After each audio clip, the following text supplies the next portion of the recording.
Welcome back, artists. We will be sculpting the ear today. As you can see, I am adding the ear, but before you even start on the ear, try to make sure that the ear is in the right place. I sculpted the ear here and I ended up moving it later on. That's quite a beginner mistake, but people make mistakes all the time, so I'm not really kicking myself too much. Before we get started, I wanted to show you a little bit about the anatomy of the ear.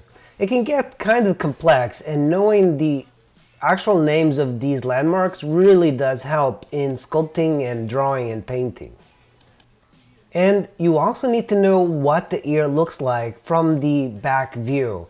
So on this one, you can see it comes out quite a bit from the skull, and a lot of people in sculptures, what I've seen is that they put the ear almost flush with the skull.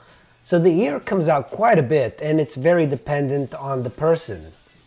I usually start out with the helix and the mass shape of the entire ear. Once I establish that and I look at the individual, the individual has very distinct ears. It varies very much from person to person. The helix is the outer shape of the ear. Inside is called the antihelix. And you also have to make sure this shape is very round.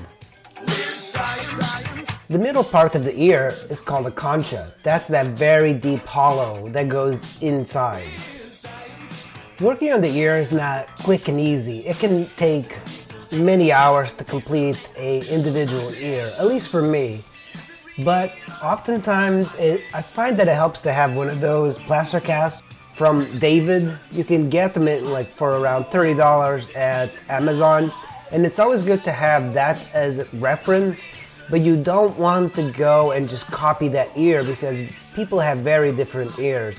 And since I'm sculpting Joe Rogan, he's got very stylized ears, and you can tell his ears have been punched and there's all sorts of shapes happening. So it's very important to just pay attention to the anatomy of the ear, but not copy it directly from a plaster cast because they are very individual.